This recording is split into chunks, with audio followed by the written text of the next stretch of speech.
Welcome to SP Smart Digital. बच्चों, यहाँ पे मैं क्वेश्चन आपका जो ऑब्जेक्टिव क्वेश्चन है जो कि बोर्ड में आते हैं और जेके बोर्ड में या सीबीएसई में जो ऑब्जेक्टिव क्वेश्चन आए हुए हैं उस क्वेश्चन को मैं यहाँ पे डिस्कस कर रहा हूँ। सबसे पहला जो चैप्टर है आपका यूनिट एंड डायमेंशन है, तो मैंने यूनिट एंड डायमेंशन को ही सबसे पहले यहाँ पे लिया है। तो अगर हम देखें यहाँ पे तो सबसे फर्स्ट क्वेश्चन में है right dimension formula of Planck constant. तो प्लैंक कांस्टेंट का डायमेंशन फार्मूला कितना होता है ml² and this is t-2। तो t-1, तो यहाँ पे देखो लिखा हुआ है ml² t-1। अच्छा, कैसे निकालते हैं? तो we know that energy is equal to this is h into nu. So this is h is equal to this is e upon nu होता है। So what is energy? तो energy is equal to this is ml² t-2 and nu मतलब t⁻⁻1। तो this is equal to ml² और t minus कितना हो जाएगा? 1 हो जाएगा। So this is the dimension formula of Planck constant, this is ml² t-1। Now next question देखें यहाँ पे, तो right the dimension formula of surface tension. तो we know that surface tension का डायमेंशन फार्मूला mt-2 होता है। इसके बाद है 6.6 इंटू 10⁻11 न्यूटन मीटर स्क्वायर पर kg स्क्वायर को कन्वर्ट करना है gram centimetre cubic gram inverse centimetre cubic second -2। तो सबसे पहले तो देखो न्यूटन है, न्यूटन इजकल टू होता है kg मीटर पर सेकेंड स्क्वायर। तो न्यूटन की अगर वैल्यू हम यहाँ पे पुट करें तो this is equal to kg metre पर second square into metre square upon kg है। तो kg कटेगा। So this is equal to क्या बच जाएगा तुम्हारा kg के पावर -1 और मीटर का क्यूब और सेकेंड का पावर -2। तो अब देखो इसको कन्वर्ट करना है आपको ग्राम इन्वर्स सेंटीमीटर क्यूबिक और सेकेंड -2। सेकेंड -2 में तो कोई चेंज नहीं होगा, कन्फर्म है। अब चेंज होगा बेटा यहाँ पे kg को हमें ग्राम में कन्वर्ट करना है, मीटर क्यूब को सेंटीमीटर क्यूब में करना है। तो अगर kg को तुम ग्राम में करोगे, kg को अगर ग्राम में तुम कन्वर्ट करोगे तो kg 1 kg इजकल टू कितना होता है 1000 ग्राम, मतलब 10 की पावर कितना हो जाएगा 3। तो यहाँ से kg के पावर -1 है तो 10⁻³ आ जाएगा और मीटर क्यूब है मतलब कि 1 metre is equal to 100 centimetre. So this is equal to 10 power कितना हो जाएगा 6। तो फाइनली 10 पावर कितना बचेगा 3 और 10⁻³ इसमें मल्टीप्लाई हो जाएगा। तो फाइनल क्या बचेगा 6.6 इंटू 10⁻8 ग्राम इन्वर्स सेंटीमीटर क्यूबिक पर second square. So this is the correct answer. Next question देखिए बेटा यहाँ पे, तो राइट डायमेंशंस नेक्स्ट क्वेश्चन में है right dimension formula of gravitational constant. तो we know that gravitational constant जो होता है ग्रेविटेशनल कांस्टेंट इजकल टू आपका जो फार्मूला होता है m-1 L3 t-2 होता है। What is the dimension formula for pressure? तो pressure and pressure is equal to this is force upon area होता है। सो फोर्स का ml-t-2 एरिया का L²। So this is ml-1 t-2 हो गया यहाँ पे प्रेशर का फोर्स अपॉन एरिया। तो फोर्स का दिस इज ml-t-2 और नीचे L², तो ये ऊपर जाएगा तो L-1 हो जाएगा, तो ml-1 t-2 हो जाएगा। प्लैंक कांस्टेंट का ऊपर ही बताया, दिस इज ml² t- कितना होता है 1 होता है। What is the dimension formula of torque? Torque equal to force into r cross f होता है। r is the distance, f is the force, so this is ml² t-2 हो गया। Next में what is the dimension formula of modulus of rigidity? तो modulus of rigidity जो होता है stress upon strain होता है। स्ट्रेन इज डायमेंशनलेस और स्ट्रेस का जो डायमेंशन होता है बेटा वो प्रेशर के बराबर होता है। So this is equal to ml-1 t-2। Next है what is the dimension formula for angular momentum? Angular momentum is equal to this is mvr, मतलब ml-t-1 into l। So this is ml² t-1। What is the dimension formula of specific heat? तो specific heat का dimension formula होता है m0 L3 t-1 θ⁻⁻1। आप कैसे निकालेंगे? q equal to this is mc into delta t से यहाँ से आप निकाल लेंगे। Find the number of significant figure in 0.003। कितने सिग्निफिकेंट फिगर हैं? तो 1 सिग्निफिकेंट है। Find the number of significant figure in 3.401। So this is 4 significants हैं। इसके बाद है what do you mean by the angstrom? The angstrom 1 angstrom equal to होता है 10⁻10 metre. What do you mean by the astronomical unit? Astronomical unit is the distance between the centre of the sun to the centre of the earth. और इसकी जो value होती है 1 astronomical unit equal to 1.496 into 10⁻11 metre. Give the dimension of velocity gradient and angular momentum.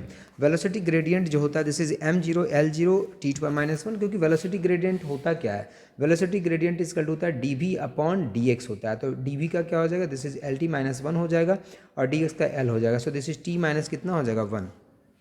And angular momentum कितना होता है फिर mvr, so this is ml² t-1। Next में what is light year expressed it in metre. Light year क्या होता है, it is the distance between the travel by the light in 1 year. 1 light year equal to 9.46 into 10⁻15 metre होता है। What is the number of significant digits in 0.005, so 1। What is the significant figure in 2.75 in 10⁻25, तो 3। What is the number of significant digits in 5.004, so this is 4। ये सारे significant है यहाँ पे, तो ये नंबर कितने हैं 4 सिग्निफिकेंट। 1 पैरासेक जो होता है किसके बराबर होता है 3.086 इंटू 10⁻16 मीटर। 1 माइक्रोन जो होता है किसके बराबर होता है 10⁻6 मीटर। यूनिट ऑफ वेवलेंथ, तो वेवलेंथ जो होता है उसका यूनिट क्या है मीटर। जो वेवलेंथ होता है उसका यूनिट क्या है, यूनिट इज मीटर। वेवलेंथ का यूनिट क्या है, मीटर है।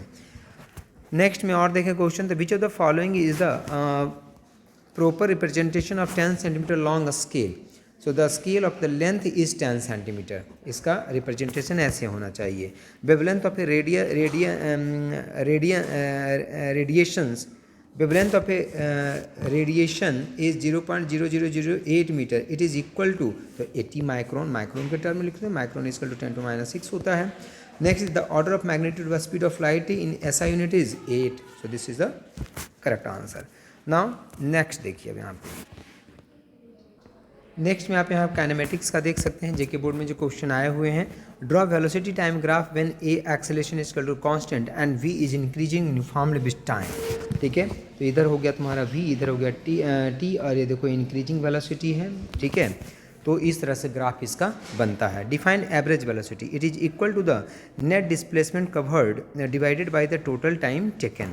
इंस्टेंटेनियस वेलोसिटी क्या होता है, तो इंस्टेंटेनियस वेलोसिटी होता है किसी पर्टिकुलर टाइम पे, किसी पर्टिकुलर इंस्टेंट पे, किसी पर्टिकुलर पोजीशन पे जो वेलोसिटी होता है उसको इंस्टेंटेनियस वेलोसिटी कहते हैं। The velocity of an object at a particular instant of time और at a particular point of its path is called instantaneous velocity.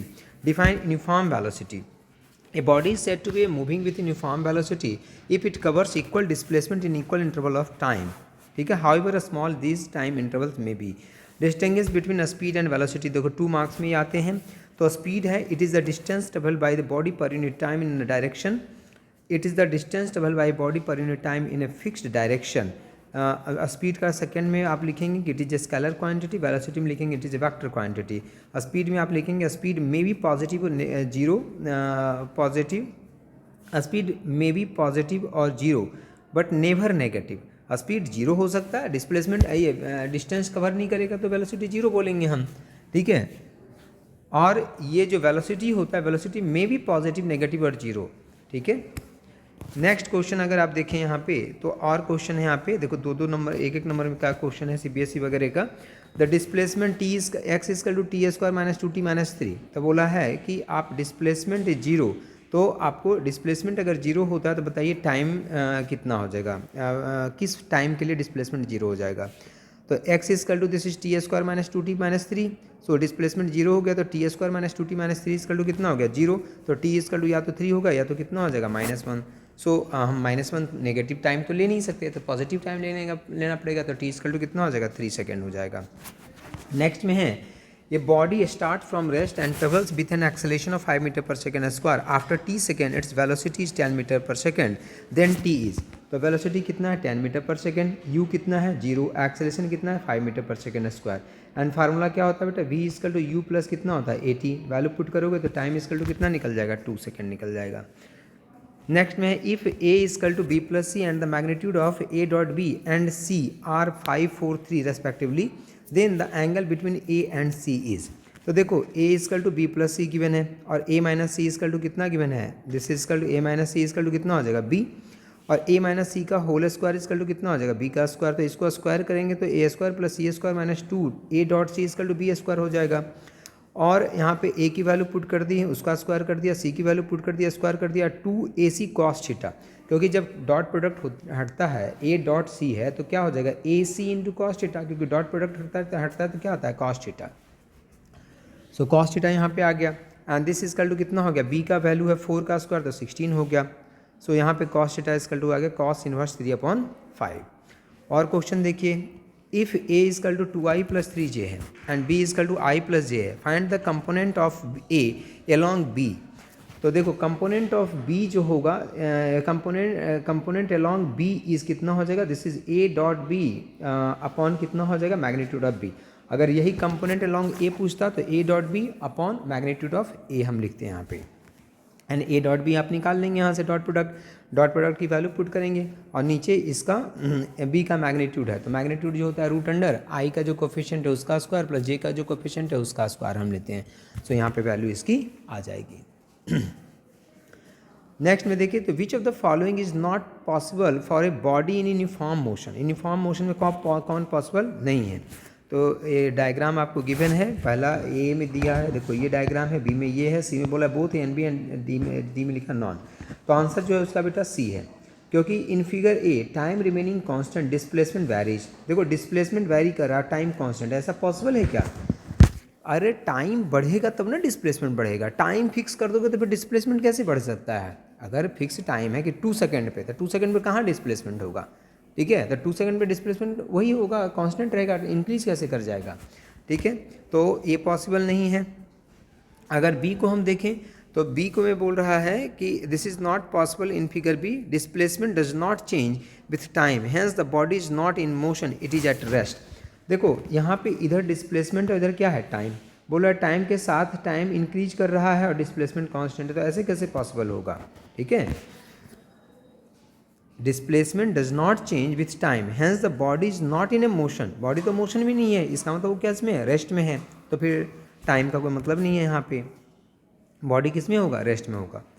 Now next question देखें, तो a particle is projected making angle 60 degree with the horizon with K amount of kinetic energy, the kinetic energy of the particle, the kinetic energy of the particle at the highest point is, तो initial velocity कितना हो गया v, initial kinetic energy कितना हो गया k, eight the highest point कितना हो जाएगा, this is v cos theta and this is vy कितना हो जाएगा 2, काइनेटिक एनर्जी कितना हो जाएगा 1/2 m v/2 का whole square, so this is k/4 is the correct answer.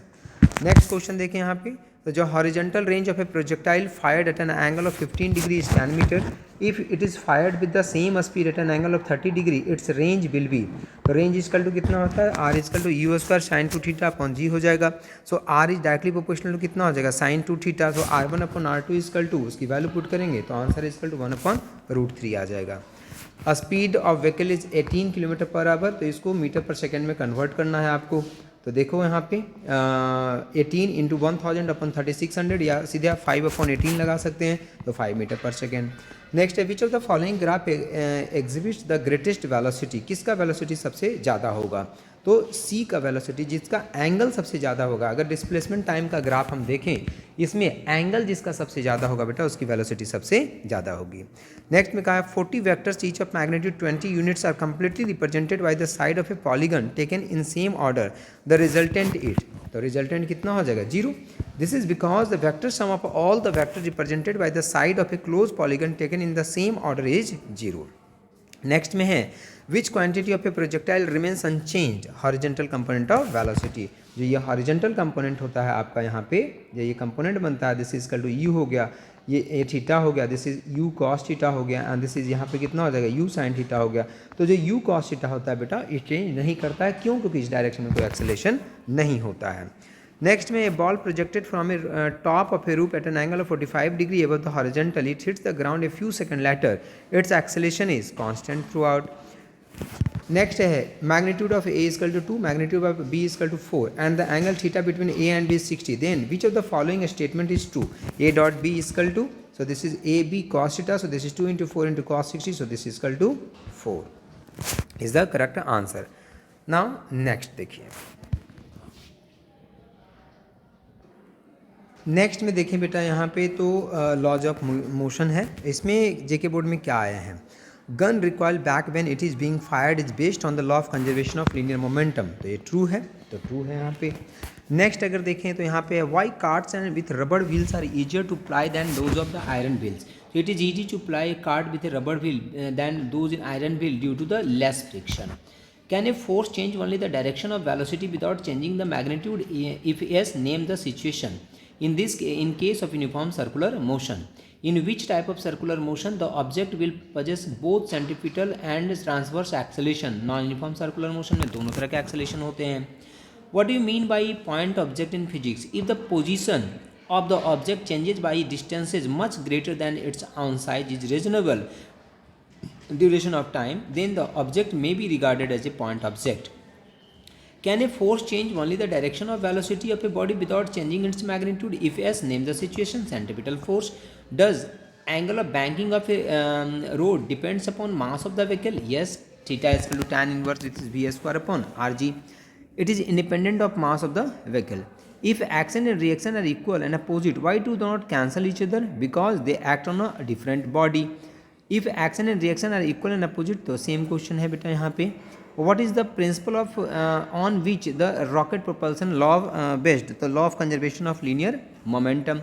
What work is done by the centripetal force F completes one revolution? 0, क्योंकि centripetal force जो होता है बेटा सेंटर के टूवर्ड्स में फोर्स लगता है, this is the centripetal force, और डिस्प्लेसमेंट इस डायरेक्शन में होता है, दोनों के बीच का एंगल यहाँ पे 90 डिग्री होता है. And work done is to this is F S into cos theta, theta is to 90, so cos 90 is to 0 हो जाता है बेटा, work done 0. The weakest force in nature is gravitational force. Momentum and kinetic energy are related by, so P is equal to root under me. A body acted upon by a constant force has uniform linear momentum. The physical quantity which is equal to the change in the momentum of a body is known as a impulse. A light and heavy body have equal momentum. Which one has greater kinetic energy? A light body. Force of friction depends on direction only. Force of friction depends on direction and no direction. This is normal reaction. तो देखो normal reaction यहाँ पे लिखा हुआ है, normal reaction. Force of friction depends on normal reaction. Normal reaction पे depend करता है, डायरेक्शन पे डिपेंड नहीं करता बेटा. नॉर्मल जैसे फ्रिक्शन हम लिखते हैं ना कि फ्रिक्शन फोर्स जो होता है directly proportional to normal reaction होता है, ठीक है. तो यहाँ पे भी नॉर्मल रिएक्शन आएगा. सीबीएसई में देखो क्वेश्चन पूछा गया है, application of lubricants can not be reduced inertia. Force of 49 Newton just able to move a block of mass 10 kg on a rough horizontal surface. The coefficient of friction is, तो F is equal to mu into n होता है, so mu is equal to F upon n, so this 0.5 आ जाएगा. When a body is dropped from a tower, then these is an increase in its velocity. A ball is dropped from a height of 1 meter. If the coefficient of restitution between the surface and the ball is 0.6, the ball rebounds. तो v is equal to this is root under 2gh, इसकी value put करेंगे. And now ball rebounds अगर कर रहा है with velocity of v dash, तो v dash is equal to this is e into V naught, तो इसकी value यहाँ से निकाल लेंगे और फिर हम यहाँ से हाइट का फार्मूला लगा करके हाइट की वैल्यू यहाँ पे फाइंड कर लेंगे. नेक्स्ट में देखें तो which consideration of moment of inertia of a body becomes important, तो when the motion is rotational. A body moving with constant speed in a horizontal circle, which of the following parameter remains constant, तो kinetic energy जो होता है वो क्या होता है, constant होता है. इसके बाद है कि lift having a mass of 100 kg is rising up with an acceleration of 4 metre पर second square.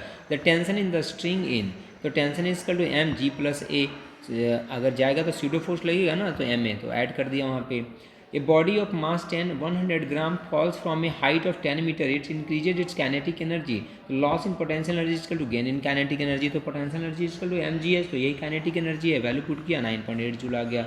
Rocket works on the principle of linear momentum. Rockets are given conical shape to reduce air friction. Which are of the following is the correct expression for centripetal acceleration? So 4 pi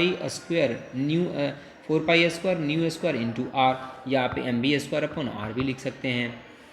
friction can be reduced by sand, lubricants, ball bearing and both B and C, both B and C. Now